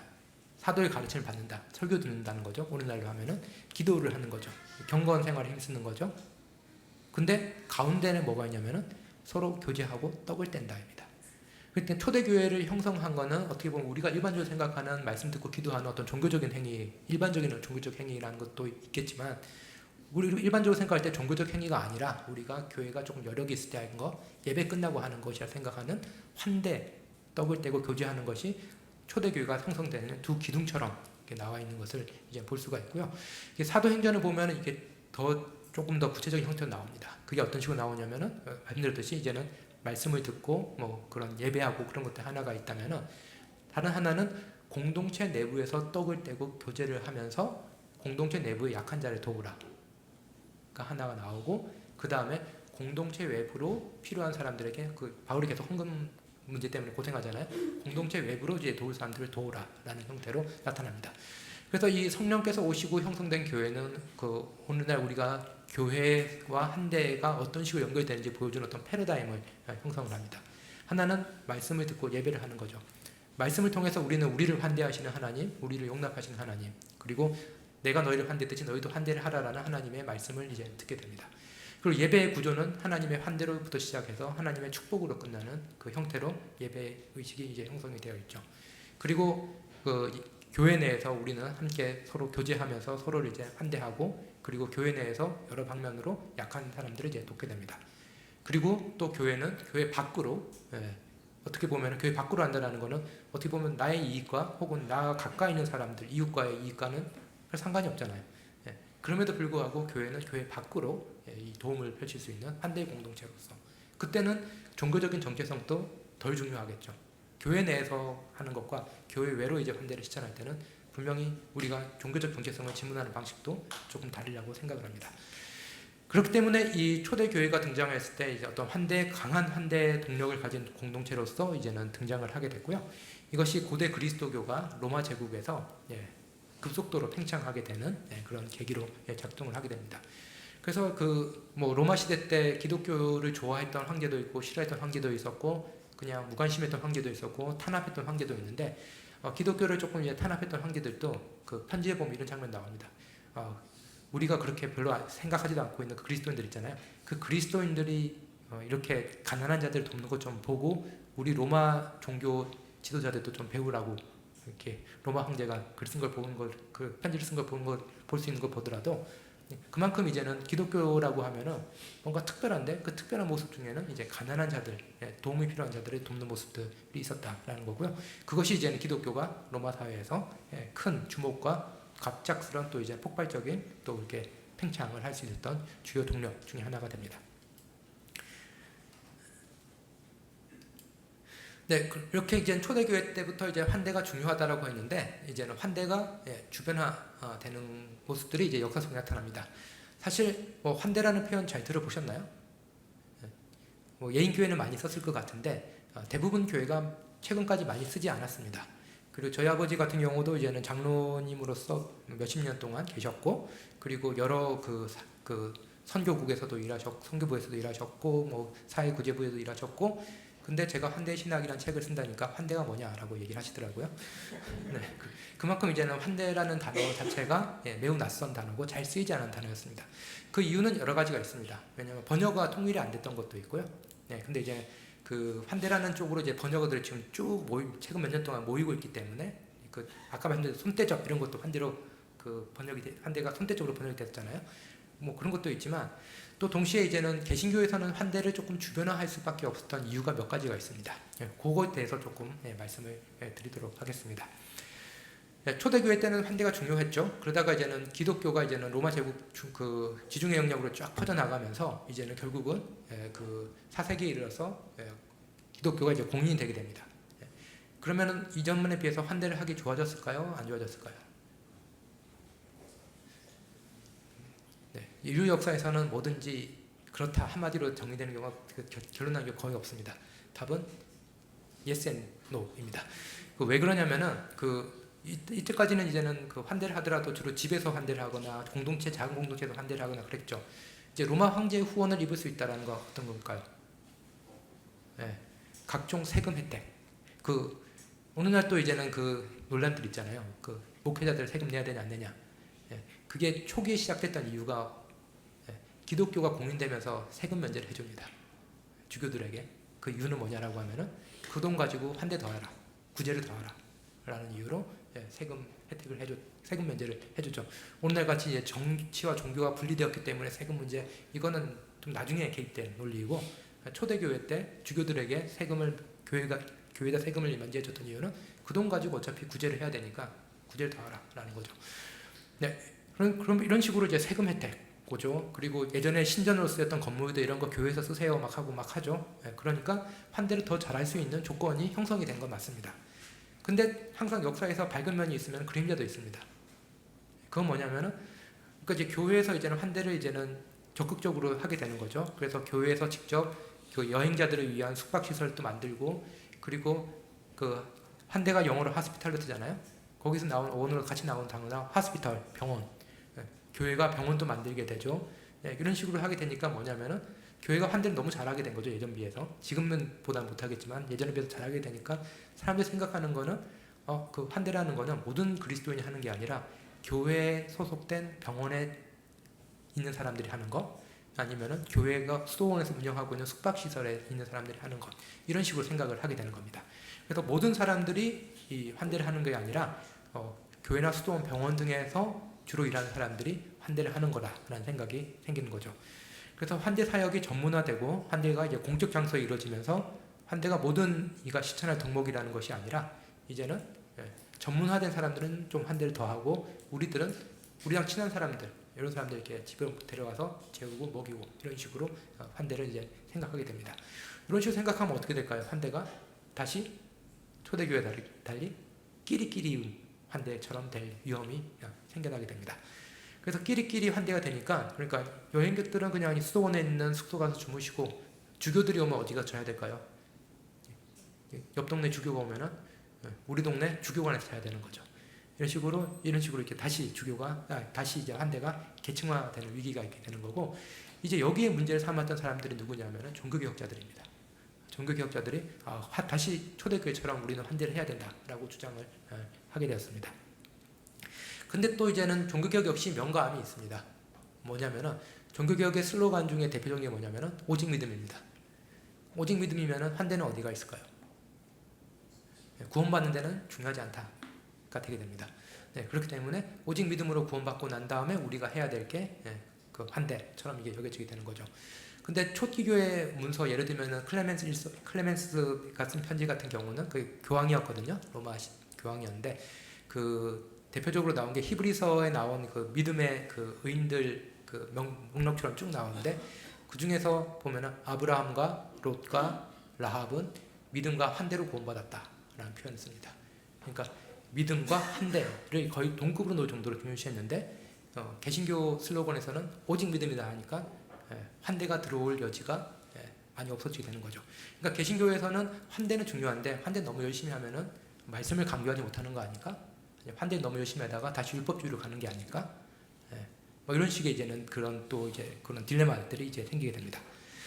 그래서 조금 더 시간이 흐르게 되면은 이제 근대 국가가 등장하게 되는 거죠. 근대 국가가 등장을 하면서 이제 이 근대 국가는 또 세속화가 또 이제는 중요한 또 주제잖아요. 그러니까 이때까지 교회가 가지고 있던 수도원, 병원 등에서 환대를 해왔는데, 이제는 국가가 그걸 더 잘할 수 있게 됩니다. 그래서 국가가 세금을 걷어들여 가지고 전문 인력을 교육시키고 전문 기관을 이제 만들게 되면서 환대라는 것은 점점 더 협소화 되게 되는 거고, 교회도 이제는 정부에서 하는 거 우리가 굳이 이것까지 할 필요가 있나라는 이제 질문을 주어지게 됩니다. 그러면서 이제는 환대라는 것은 한편으로는 친구나 친지 등과 함께하는 식사를 주로 의미를 하게 되는 거고, 또 다른 한편으로는 환대 산업이 등장하게 됩니다. 그렇기 때문에 여행을 가게 됐을 때 쉴 호텔, 그리고 음식을 사 먹을 수 있는 음식점, 그리고 거기서 할 수 있는 여러 가지 여가 생활들, 이런 것들을 제공하는 게 이제 환대처럼 이렇게 되는 부분인데, 그러면서 이 초기 교회 때 사용했던 환대와는 조금 다른 개념으로서 환대가 이제 발전하게 되어 있고, 이런 시점에서 우리는 다시 지금 환대를 얘기하는 그 21세기 상황에 있습니다.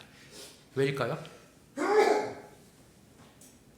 그 몇 가지 이유가 있습니다. 몇 가지 이유가 있는데, 그 가장 대표적인 거는 1, 2차 세계 대전입니다. 그리고 식민지, 그 오랫동안 유럽 각국이 이제 가지고 있다가 이제 해방시켰잖아요. 그러면서 우리가 타인을 볼 때 제대로 이제는 인간으로 보지 못했구나, 타인을 제대로 한대지 못했구나라는 그런 그 반성이 있었고요. 또 중요한 이유 중에 하나는 뭐냐면은 그 세계 대전 이후로 그 뭐가 있냐면은 교통과 통신이 발달하면서 이주가 많아지게 됩니다. 그러면서 이제 사람들이 자꾸 이제 만나게 되는 거죠. 사람들이 이제 만나게 되면서 그러면 우리는 어떻게 낯선 사람들 대해야 될까라는 고민에 이르게 되었습니다. 그러다 보니까 그 제가 어렸을 때만 하더라도 이제는 자랑스럽게 배웠던 것 중에 하나가, 우리는 단일 민족, 단일 국가, 단일 언어였다가 어느 날에는 다민족 국가, 다문화 국가를 이렇게 강조를 하죠. 왜냐하면은 이 너무나도 많은 사람들이 함께 어울려 살고 왔다 갔다 하는 이주의 사회이기 때문에 예전처럼 하나의 민족, 하나의 언어, 하나의 국가라는 이 생각이 더 이상 지탱되기가 힘든 거죠. 그러면서 대안적인 모델을 찾다 보니까 환대라는 것이 이제는 나오게 되었습니다. 그리고 이제는 국가가 여러 가지 그런 복지 사업이라든지 이런 걸 한다고 그랬는데, 국가라는 거는 또 뭐에 또 휘둘리나요? 잘할 수도 있지만 투표 뭐 이런 거 항상 휘둘리잖아요. 투표, 그 다음에 세금 어떻게 쓸 것이냐, 그 다음에 정책 이런 거 휘둘립니다. 그러다 보니까 국가가 아무리 이제 복지 정책을 잘 짠다 하더라도 여전히 사각지대라는 것은 있게 되는 거고, 그 지역은 사실 어떻게 보면은 예를 들면은 그 아까도 이제는 그 식사 그 청년들에게 식사를 이제는 대접하는 그런 환대 사역 하셨는데, 이제 그런 게 사실 뭐 표현대 별로 도움이 안 될 수도 있잖아요. 뭐 정치인들이 볼 때는. 그런데 이제 그런 곳에 가셔서 이제는 환대 사역을 하시는 분들이 또 있게 되는 거죠. 그러니까 이 근대 국가로부터 이제는 복지 국가라는 그런 그 이야기, 그리고 그 복지 국가라는 것이 한계에 이르르고, 또 동시에 또 다른 한편으로는 다민족, 다문화 국가가 되면서 환대라는 것이 이제는 종교라는 그런 영역을 떠나가지고 이제 정치학, 사회학, 인류학 곳곳에서 이제 논의가 되는 세상이 되게 되었습니다. 그와 동시에 이제는 신학에서도 그렇게 하면은 환대라는 것을 우리가 어떻게 다시 발견할 수 있을까? 환대 사역에 가 계신 분들 너무나도 많은데, 그분들이 그냥 정말 어떻게 보면 예전에는 맨 땅에 헤딩하듯이 정말 환대 사역을 하셨거든요. 거기에 대해서 그 신학은 무엇을 말할 수 있을까? 이제 이런 것들에 대한 반성과 함께 환대 신학이라는 주제도 최근에 많이 논의가 되고 있습니다. 네, 여기까지 이제 말씀을 드렸고요. 환대라는 것이 어떻게 성경 속에서 중요한 주제였고, 교회사에서 어떤 식으로 중요하게 여겨졌다가 다시 주변되는지를 이제 말씀드렸고요.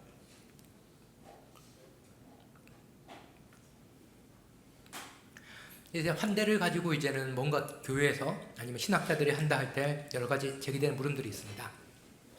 상당히 많은데 그 중에 몇 가지를 제가 사례로 뽑아봤는데요. 첫 번째로는 이웃사랑이라는 용어로 충분한데 왜 환대를 굳이 써야 할까? 저희 아버지 말씀도 드렸지만 환대가 뭔지 모르셨던 경우도 있었고, 또 이웃사랑이라는 표현이 더 예수께서 강조하셨던 그런 중요한 표현이기도 하죠. 근데 이웃사랑이라고 했을 때는 그 다른 말로 하면 나그네 사랑이라 했을 때처럼 낯선 사람에 대한 우리가 호의를 어떤 식으로 할 것인가를 표현하기에 이웃이라는 단어가 조금 좁기도 하고, 또 이웃이라는 단어가 얼마나 어려웠으면은 그 예수님한테 와서 물어보지 않습니까? 그 바리새인들이 누가 이웃입니까? 뭐 이런 식으로 물어보지 않습니까? 이웃사랑이라고 했을 때 이웃이 누구인가라는 질문은 우리에게 떠나지 않습니다. 네, 그리고 제가 아까 말씀드렸듯이 그 레위기에 그 이웃사랑의 단어가 한 번 나온다고 말씀드렸잖아요. 구약 전체에서. 근데 그 장 내부에서 그 이웃 개념이 나그네로 확대되는 것도 더 볼 수가 있습니다.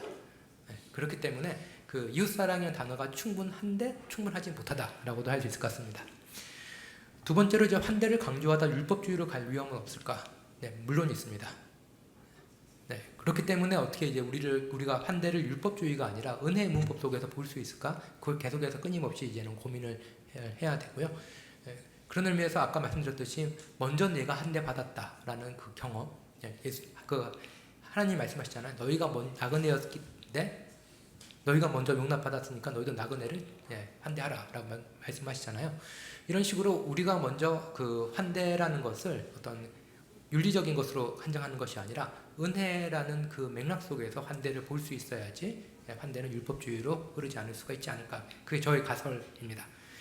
세 번째로 환대라는 단어의 의미가 너무 포괄적이지 않을까. 이게 환대를 할 때 제일 큰 문제입니다. 왜냐하면 어떤 사람은 환대라는 단어를 사랑의 대체어로 쓰기도 하고, 어떤 사람은 환대라는 단어를 관용의 대체어로 쓰기도 합니다. 실제로 프랑스나 독일 학자들 만나면은 관용이라는 표현과 환대라는 표현을 거의 동일을 하게 쓰기도 합니다.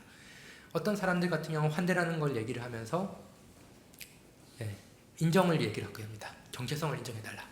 그래서 사실 자기 인정을 이제는 환대를 대신해서 얘기하기도 하고요. 근데 제가 뭐 일반하기 힘들지만 교회에서 일어나는 환대의 가장 대표적인 모습은 동화입니다. 그리고 실질적으로 현실에서 가장 많이 그 사람들이 환대라고 하면서 생각하는 건 동화입니다. 그 동화는 뭐냐라고 하면은 내가 너를 환영하고 너에게 필요한 걸 줄 텐데 대신 내가 원하는 걸 그대로 해줘 라는 겁니다. 조건을 다는 거죠. 그래서 대표적으로 교회에서 예를 들어 가지고 그 이웃사랑 한다면서 이제는 그 독거노인들 식사 대접하는 대신에 주보를 몇 장 모아 오십시오 뭐 이렇게 하는 것들 있잖아요. 이런 것들 이제 동화의 대표적인 예이고, 네, 그래서 우리가 오늘날에 나는 그 환대라는 것을 자세히 보면은 그 이면에는 사실상 그 내 신념을 따르기를 원하고 내 문화를 존중해 주길 바라는 그런 욕심들이 많이 있죠.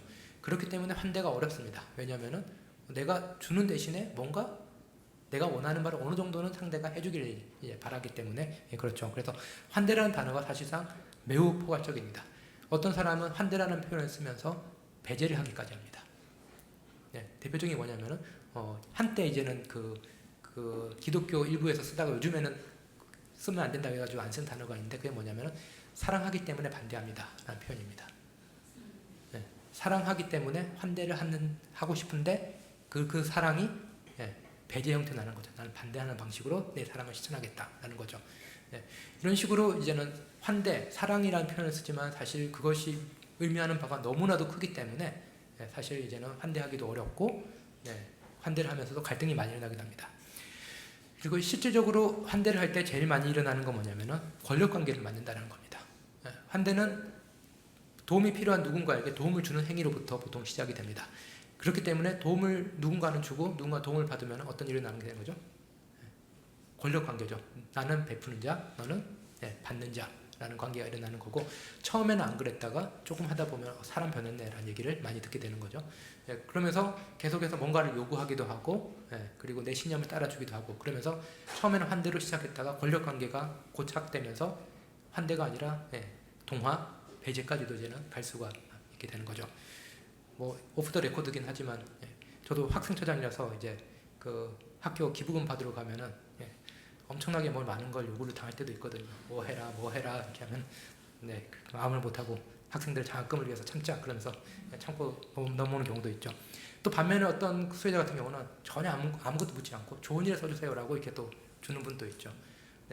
그렇기 때문에 이 누군가에게 베푼다는 행위는 이 내게 있는 권력력, 나도 모르게 형성된 권력관계 이것을 어떻게 성찰해내고 억제할 것인가가 매우 중요한 그런 요인이 됩니다.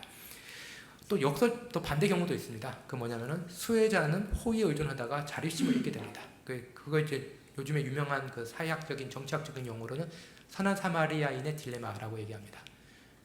누군가를 이렇게 도와주다 보면은 이 사람이 자립심이 없어지게 되는 거죠. 그러면서 더 의존하게 되는 도움 형태가 오기도 하고 또 보시면은 또 머리 좋은 사람들은 잘 후원을 받습니다. 그래서 도움이 다 필요한데 어떤 분들은 보면은 여기저기 다 이렇게 편지 보내고 뭐 이렇게 홍보 동영상 보내고 해가지고 많이 도움을 받기도 하고 그러면서 정말 도움 필요한 사람들 못 받기도 하고 그래서 오히려 수혜자가 그 상대방의 호의를 이제는 악용하는 경우들이 또 일어나는 것도 이제 볼 수가 있습니다. 그렇기 때문에 누군가를 돕는다라는 것은 어떤 권력 관계도 형성이 될 수 있고 또 동시에 다른 사람이 가지고 있는 어떤 역량을 파괴할 수도 있는 또 그런 위험도 있게 됩니다. 그래서 매우 또 그 섬세하고 그 조심스럽게 또 접근해야 될 문제이기도 하고요. 그 다음에 이제는 환대 철학이라고 했을 때 이제는 철학 쪽에서 좀 환대를 얘기 많이 하는데 그 제일 많이 화두를 꺼내는 것 중에 하나가 요겁니다. 잘 모르는 타인을 환대하는 것은 위험하지 않나. 이게 이제는 환대를 하기에는 가장 어려운 이유 중에 하나라는 겁니다. 돈이 없고 뭐 자원이 없고 그걸 떠나가지고 타인에 대한 두려움이 있기 때문에 우리는 환대를 하지 못한다라는 겁니다. 그래서 hospitality가 이제 영어로 이제 환대가 되는데요. hospitality 어원인 그 라틴어 호스페스는 매우 흥미롭게도 주인도 뜻할 수 있고 손님도 뜻할 수 있고 적도 뜻할 수가 있습니다. 그렇기 때문에 내 문지방에 와 있는 이 사람이 손님인지 친구인지 적인지 모르고 이제 문을 열어줘야 될 때가 있다는 겁니다. 이게 이제 환대를 어렵게 하는 거죠. 그렇기 때문에 아까 제가 말씀을 드렸듯이 이 천사를 환대한 성경의 인물이 이제 대표적으로 아브라함과 롯인데 아브라함 같은 경우는 잘 끝났습니다. 환대 잘하고 그리고 이제는 아들 얻으리라는 약속 없고 그리고 이제는 끝났는데 롯 같은 경우는 환대를 했는데 동네 사람들이 몰려와가지고 그 손님들 내놔라라고 이제 얘기를 하게 되죠. 그러다가 롯은 그 자가를 잃게 되죠. 자기 집을 잃게 됩니다. 자기 집을 잃게 되는 거고 그리고 가족들이 완전히 다 깨지게 되는 거죠. 그래서 그 자기와 딸만 이제 살아남게 되는 그 비극적인 역사가 나오고 또 나중에 나오는 사무엘서에 나오는 또 기브아 노인의 얘기도 비슷한 상황입니다. 그렇기 때문에 이 아브라함이 하나의 그 환대 패러다임이라면은 또 롯도 다른 환대 패러다임입니다. 그건 뭐냐면은 정말로 타인을 환대하려는 의지는 알게 모르게 폭력과 결부가 될 수밖에 없다라는 겁니다. 네, 그게 뭐냐면은 롯의 경우는 첫 번째 폭력은 뭐냐면은 롯이 딸들에게 가했던 폭력입니다. 갑자기 손님이 왔는데 딸들 보고 너희들 나가라고 했으니까 딸들 같은 경우는 얼마나 이제는 그 충격적이었겠어요. 예, 롯이 평소에 얼마나 좋은 아버지인지 모르겠지만 딸들에게 어마어마한 폭력을 환대의 대가로 감당하라고 주장을 한 겁니다. 예, 그리고 이 폭력이 실제로 이제는 있었죠. 그 주위 사람들의 이제 폭력이 있었고, 그리고 그 결과로 이제는 그 도성이 이제는 심판을 받게 됩니다. 그렇기 때문에 이제 신학자들은 조금 이제 해피엔딩을 좋아하기 때문에 아브라함 얘기를 많이 하고요. 철학자들은 뭔가 조금 심각하기 때문에 롯의 얘기를 많이 합니다. 그래서 하면서 이 환대를 실천하려는 의지는 이렇게 폭력과 결부된다는 겁니다. 그 폭력이 다양한 형태일 수 있습니다. 그건 뭐냐면은 내가 손님에게 가하는 폭력일 수 있습니다. 권력 관계 때문에. 그리고 손님이 나에게 폭력을 가할 수도 있습니다. 손님이 적으로 돌변해서 나에게 폭력을 가할 수도 있고, 그리고 내가 환대하려다 보니까 내 가족이라든지 내 공동체에게 내가 폭력을 가하는 경우도 있습니다. 롯도 그렇죠. 그리고 많은 경우에 보면은 그 교회라든지 아니면은 그 지역 공동체가 우리가 환대하자라고 시작을 하면은 처음에는 환대를 잘하다가 결국은 갈등이 있게 되는 거죠.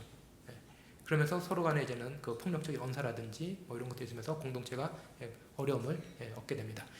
그렇기 때문에 이 환대를 하려는 의지가 강하면 강할수록 우리는 이제는 폭력이라는 문제를 이제는 무시하지 못하게 되는 거고, 그게 이제는 그 실질적으로 환대를 필요하지만 과연 우리는 타인을 환대할 수 있는가라는 이 질문 앞에 서게 합니다.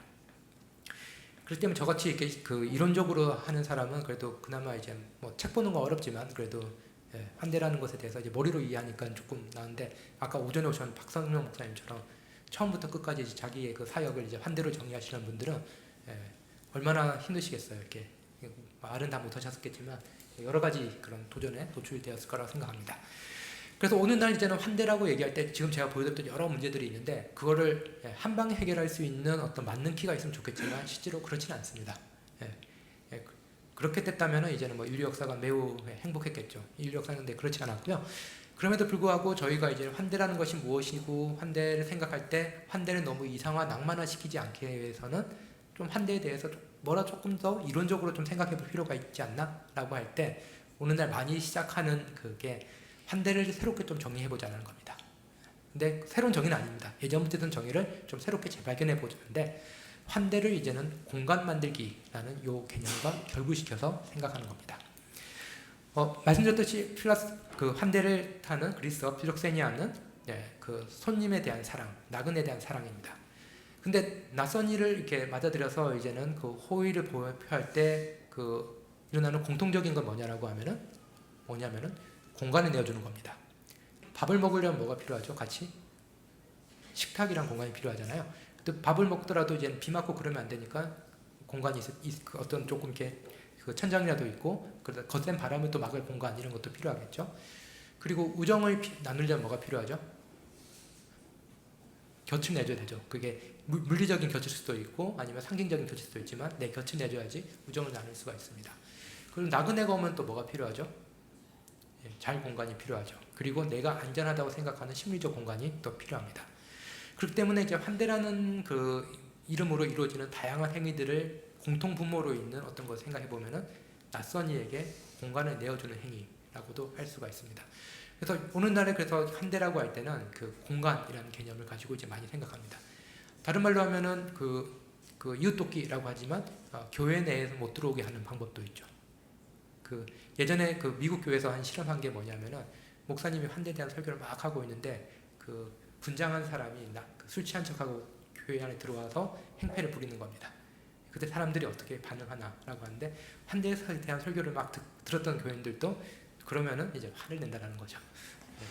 그런 식으로 이제 그 누군가의 공간을 내준다라는 거는 몹시 불편한 행위일 수도 있고, 또 동시에 누군가의 공간을 받아들인다는 행위는 그 내가 쓰는 공간이 아니라 내가 없는 공간에서 누굴 돕는다는 것에 비해서 훨씬 더 큰 책임감, 헌신, 불편함, 이 모든 것을 이제는 요구를 하게 됩니다.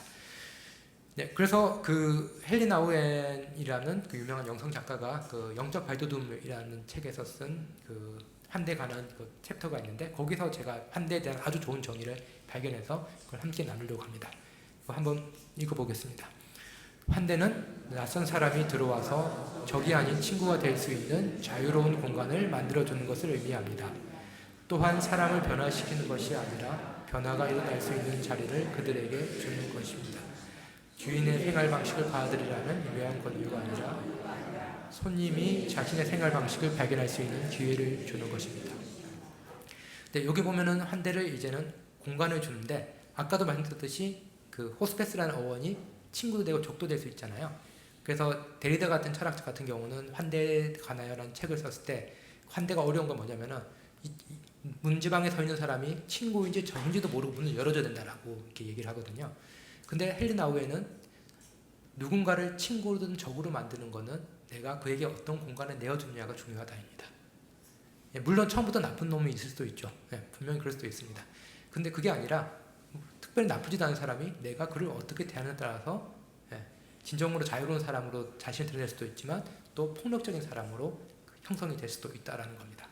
그렇기 때문에 환대는 낯선 사람이 들어왔을 때 그 사람이 그 정체성을 그대로 유지하고 있는 것이 아니라 그 사람이 적이 될 수도 있고 친구가 될 수 있는 자유로운 공간을 만들어주는 거고, 내가 사람을 변화시키는 것이 아니라 그 사람이 그 자신의 선한 모습을 발견할 수 있는 공간을 만들어주는 것이다 라고 얘기합니다. 조금 어떻게 보면 낭만적이고 이상주의적인 그 단어인 그 설명인 것 같지만 사실 이게 그 기독교적인 환대의 가장 중요한 부분 중에 하나가 아닐까라고 저는 개인적으로 생각을 하고요. 좀 시간이 없으니까 좀 더 이제 설명을 드리도록 하겠습니다. 그래서 이 인간은 어떻게 되냐면은 이제 환대를 받으면서 존재로서 자긍심을 느끼고 사람됨을 이루어가게 됩니다.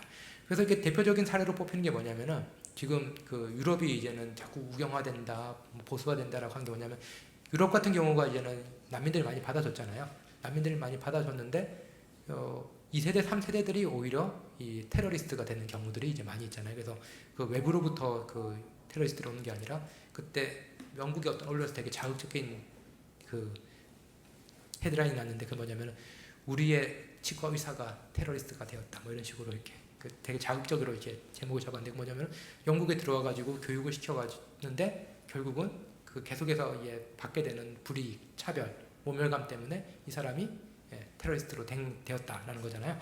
그런 의미에서 그 누군가를 친구이냐 적이냐는 거는 미리 정해져 있는 경우는 물론 아예 없다고 말하지 않겠지만 그것은 우리가 어떤 식으로 공간을 내어주느냐의 문제라고도 할 수가 있겠습니다. 네, 그래서 오늘날 이제는 그 사회과학 측에서 이 공간 문제를 이제 환대와 더 이렇게 긴밀하게 결합시켜서 좀 더 이제 엄밀하게 정의를 하는 경우가 있는데요. 그 김연경 선생님이 인류학 쪽에서 이제 박사학위를 하셨죠. 그 우리나라에서 그 환대에 대한 그 관심을 불러일으키는데 가장 큰 역할을 한 책이다라고 하면 김연경 선생님의 사람, 장소, 환대가 아닐까라고 해도 과언은 아닙니다. 근데 이 책에 나와 있는 이제 환대의 정의를 이제 상당히 흥미롭게 이제 그 여러 개념과 엮어서 설명하고 있는데요. 조금 어려울 수도 있는데 제가 한번 천천히 읽어보도록 하겠습니다. 사람이라는 것은 어떤 보이지 않는 공동체, 도덕적 공동체 안에서 성원권을 갖는다는 뜻이다. 즉 사람됨은 일종의 자격이며 타인의 인정을 필요로 한다. 이것이 사람과 인간의 다른 점이다. 네, 여기서 보면 두 가지 나눠지고 있습니다. 생물학적인 인간이 있고 그 다음에 생물학적인 인간에서 뭔가의 그 인정을 받음으로써 이루어지는 사람이 있다라는 겁니다. 이게 이제 그 우리말의 참 묘미 중에 하나인데 생물학적인 인간 그리고 사람 물론 뭐 혼용해서 쓰기도 하지만 그 인간과 사람은 다르다. 사람이라는 거는 어떤 공동체 안에서 받아들여짐의 경험을 통해서 우리는 자신의 사람됨을 찾는다라는 거죠. 그래서 아시다시피 그 대부분의 기독교 국가에서는 현재 사형제도가 폐지되어 있죠. 근데 이제는 그 우리나라는 아직까지 사형제가 그 법적으로는 있고 그리고 아시아 국가들 같은 경우는 민주화가 이루어진 나라들에도 상당히 사형제들이 이제 많이 존속을 하고 있습니다. 그래서 어느 날 그 몇 년 전이죠. 그래서 한 6년 정도 전쯤에 그 세계의 법학자들과 이제 종교학자들이 모여가지고 이제는 그 인간 존엄에 대해서 이제는 논의했던 학회에 제가 한국 종교 대표로 이제는 그 초청받아서 갔는데 거기서 이제는 이 질문이 나왔죠. 왜 아시아 국가들은 그렇게 그 좋은 시스템과 뭐 민주화, 뭐 법 체제를 가지고 있음에도 사형 제도를 안 쓰냐라고 했더니 그때 이제는 대만의 대법가 출신 법학자가 있었거든요. 한마디로 딱 답을 하더라고요. 왜 사형제가 있냐 했더니 인간이면 다 인간이냐 딱 그 말을 하더라고요. 네, 인간다워야지 걔네들이 살리지 이런 의도인데 우리말에 있잖아요. 인간이면 다 인간이냐 인간다워야지 인간이지 라고 해서 그 생물학적인 인간과 뭔가를 획득함으로써 우리가 사람됨을 이룬다는 건데 보통 우리가 사람됨을 이루기 위해서는 저희는 조건들을 많이 겁니다. 뭐 예의가 발라야 되고 뭐 어떻게 해야 되고 뭐 은혜를 잊으면 안 되고 라고 하지만 그 김영경 스님은 역으로 제안을 하는 겁니다. 사람됨이라는 것은 우리가 그 사회에서 그 사람을 용납해 줌으로써 우리는 사람됨이라는 것을 인정해 주는 거고 우리는 인간에서 자신의 사람됨으로 발견을 한다라는 겁니다. 그래서 인간이라는 것은 자연적 사실의 문제이지 사회적 인정의 문제가 아니다. 반면에 어떤 개체가 사람이 되기 위해서는 사회 안으로 들어서 가야 한다. 사회가 그의 이름을 불러주어야 하며 그에게 자리를 만들어줘야 한다. 제가 이 텍스트를 보고 엄청 멋있는데 라는 생각도 들었지만 또 동시에 든 건 뭐냐면은 초대교회 교부들의 설교였습니다. 초대교회 교부들의 설교를 보면 어떤 그 이야기가 나오냐면 제 책에도 인용을 했는데 우리는 가난한 사람들이 계속 보이지 않는 곳으로 내쫓고 있습니다. 그렇기 때문에 가난한 사람들은 우리가 도성에 있으면 도성에 보이지 않는 곳으로 가난한 사람들을 계속 내모르고 있고 그래서 그들은 결국 도성 밖에 나가서 짐승과 같이 되었습니다. 라고 얘기합니다. 그래서 우리가 그들을 돕는다 그러면서 그들이 보이지 않는 곳으로 내몬다. 다른 말로 하면 사회에서 인정받을 수 있는 공간을 안 준다는 거거든요. 예. 그래서 이제는 그 설교의 끝부분을 이렇게 내고 있죠.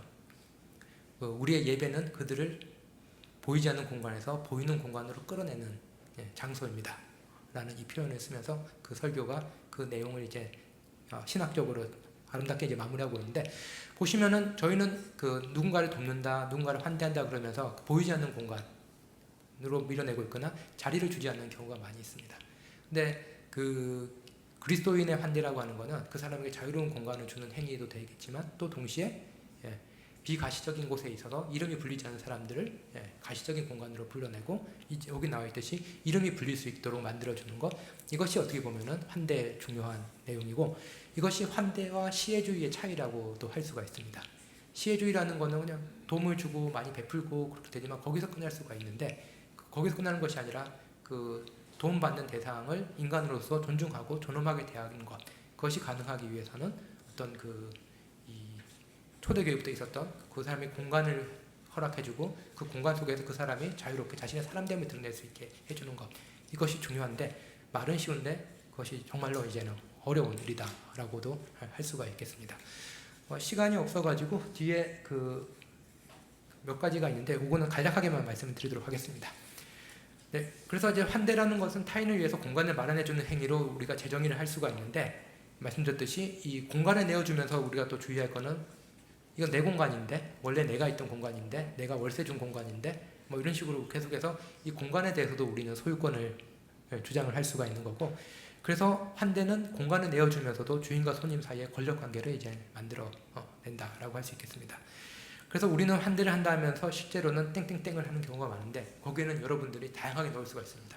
환대를 한다면서 실제로는 동화를 요구할 수도 있고 환대를 한다면서 실제로는 뭐 배제를 할 수도 있고 환대를 한다면서 실제로는 아무것도 안 할 수도 있고 뭐 다양한 말이 들어올 수가 있습니다. 네. 그래서 자크 데리다라는 철학자가 환대에 대한 아주 중요한 화두를 던진 그 사상가인데 그래서 진정한 환대가 이루어지려면은 주인과 손님 사이에 자리 바꿈이 된다. 말은 멋있죠. 근데 이게 실제로 어떻게 가능하냐라는 게 질문이 주어집니다. 그래서 주인이 주인으로 남지 않고 손님 자리에 서게 되는 거고 손님이 주인처럼 있게 된다라는 거 하는데 그래서 이제는 자크 데리다 같은 경우는 그래서 환대는 불가능성의 가능성이라고 얘기합니다. 불가능성이란 건 뭐냐면은 주인과 손님의 자리 바꿈 절대 일어나지 않죠. 그러면서 불가능한 겁니다. 그렇지만 진정한 환대가 일어나려면은 이 정도로까지 내가 권력 관계를 해체시켜야지만 환대가 가능하다는 의미에서 우리는 그렇게 할 때 환대가 가능하다고 꿈을 꿔볼 수가 있습니다. 그렇기 때문에 진정한 환대는 불가능성의 가능성으로 남겨진 상태, 데리다의 말로 하면은 시적인 언어로만 표현될 수 있는 상태, 뭐 이런 식으로 또 말을 하기도 합니다. 네, 그렇지만 이 주인과 손님 사이에 자리 바꿈이 일어난다는 것은 또 사실 그 기독교에서는 상당히 많이 사용했던 방식입니다. 예를 들면은 예수님이 우리의 주인으로 오셨지만 또 요한계시록 보면은 볼지어다 해서 내가 문을 두드린다 되어 있잖아요. 그 뭐냐면은 손님으로 오시겠다라는 얘기입니다. 네, 그렇기 때문에 기독교는 계속해서 하나님과 나와의 관계를 주인과 손님 관계를 고쳐보는 것이 아니라 계속해서 돌아보게 만드는 거고, 하나님이 주인이면 우리가 손님이고 우리가 다시 주인이 되어서 타인을 맞이하는 또 주인이 되고, 이런 식으로 기독교는 계속해서 이제는 관계를 주인과 손님 사이를 유동적으로 성찰하게 하는 여러 가지 성경의 이야기들, 교리적인 그런 논리들이 있게 됩니다. 그래서 저는 그 짧은 시간에서 다 말씀을 못 드리지만 삼위일체론, 특히 이제는 성령론 같은 경우가 이제 환대가 일어날 수 있는 비옥한 터전이 될 수 있는 거고, 그래서 이제 결론적으로 한마디만 말씀을 드리면은 이 환대를 생각할 때 우리가 환대를 너무 이제는 낭만주의화하면은 환대 좋은 거야 해야 돼라고 하면은 오히려 환대는 율법주의화 될 수 있습니다. 우리 모두 환대를 해야 돼라고 할 수 있습니다. 그래서 제가 책에서 계속해서 강조한 거는 환대 불가능하다, 환대 낭만화하지 말자라는 겁니다. 그래서 그 책이 어렵다라고 느끼실 수도 있는 분들이 꽤 있는데 실제로 그런 평도 많이 들었고, 그 이유 중 하나는 내용적이 어려운 것도 있는데 나 환대 잘하고 있는데 왜 내가 못한다고 얘기하나요? 라는 그런 그 느낌을 받아서 책이 어렵다라고 하는 분도 있습니다. 그래서 오히려 환대라는 것은 너무 어렵다, 불가능성의 가능성이다, 내 힘으로 이루어지는 것이 아니라 오히려 하나님의 은혜에 우리가 잠길 때 나도 모르게 실천할 수 있는 것이 환대이다 라는 식으로 어떤 그 환대를 어떤 은혜의 문법 속에서 환대의 어떤 한계와 어려움 속에서 이제 환대를 접할 때 오히려 진정한 환대가 일어날 가능성이 있지 않을까라고 제가 조금 생각을 해봤고요. 그리고 이제 또 저희가 환대를 생각할 때 어려운 이유 중에 하나 뭐냐면 개인으로서 환대를 생각하기 때문에 계속 그렇습니다. 내가 환대하는 개인이 되는 것도 중요하지만 우리가 우리가 환대를 할 때 아까 환대가 어렵다는 건 뭐냐면은 정답이 없다라는 거거든요. 환대는 예측된 결과가 없다라는 겁니다. 그렇기 때문에 환대를 할 때 중요한 거는 우리가 정답과 함께 환대를 하는 게 아니라 성령과 함께 환대를 한다라는 게 상당히 중요합니다. 우리가 통제하지 못할 어떤 미래, 그것을 이제 가져오실 성령에 대한 그런 그 믿음, 그리고 성령인 전인 교회 속에서 이루어지는 다양한 활동이 어떻게 환대 문법을 녹여내고 실질적으로 환대를 할 수 있을까? 개인으로 하기 힘들지만 아까도 그 사도행전 말씀 나왔듯이 그 사도의 말을 듣고, 다른 말로 하면 이제 설교를 통해 가지고 환대에 대해서 우리가 계속해서 그 하나님의 말씀이 현실화되는 것을 듣고, 그리고 기도에 힘쓰고 우리의 연약함이라든지 그런 것에 힘쓰고, 그리고 서로 떡을 떼고 그리고 교제하고 서로 돕는 가운데서 환대가 일어납니다. 그렇기 때문에 개인으로서의 환대도 중요하지만 우리가 환대에 대해 생각할 때는 그 환대는 공동체적인 활동이다라는 것도 함께 생각하면 좋을 것 같습니다. 네, 오늘 제가 준비한 강의는 이 정도이고요. 끝으로 요거 가지고 하나만 마무리하도록 하겠습니다. 현대 사회가 이제 웰빙 시대다 보니까 사람들이 이제 먹는 것에 되게 중요하게 되면서 이런 식으로 이제 얘기를 많이 합니다. You are what you eat라는 거죠. 네가 먹는 바가 곧 너희다라고 하기 때문에 오늘날도 먹는 거 상당히 중요시 하잖아요. 인스턴트 음식 줄이고, 뭐 이제 그 소시지류, 햄류 줄이고, 뭐 이렇게 하죠. 그리고 그 몸에 좋은 오가닉 유기농 많이 먹고 이런 식으로 얘기를 합니다.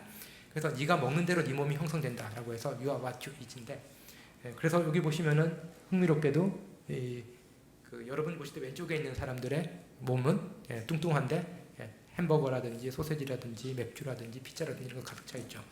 그리고 오른쪽에 있는 사람은 야채들로 이제 날씬한 몸에 차 있습니다. 이런 식으로 이제 생각하는 게 오늘날의 추세이기도 한데, 또 여기도 오늘날이 가지고 있는 어떤 강한 그 선입견, 성에 기반한 선입견이 있죠. 남자는 뚱뚱하고 정크푸드 좋아하고, 여자는 날씬하고 오가닉 좋아하고 이런 식으로 이렇게 되어 있는데 전혀 그렇지 않죠. 근데 아무튼 이런 식으로 되는 게 이제 그 현재 사회를 가장 잘 보여주는 하나의 그 컷이라고 해서 가지고 왔는데, 환대는 무엇이냐면은 You are who you eat with입니다. 당신이 결정하는 것은 네가 누구와 함께 먹느냐, 그러니까 당신이 누군지를 결정을 한다입니다.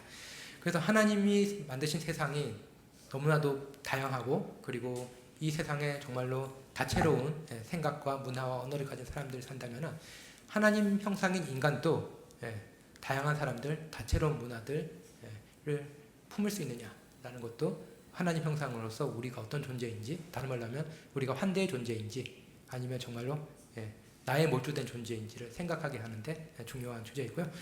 그런 것들을 잘 표현한 그림이 있어서 지극 헤더의 그 식사라는 그림을 한번 가져와 봤습니다. 네, 그러면은 여기서 강의는 마무리하도록 하고 혹시 질의응답 시간 가질 테니까 혹시 질문 있으시면은 해주시면 제가 답해드릴 수 있는 한에서 답해드리도록 하겠습니다. 그 질의응답 시간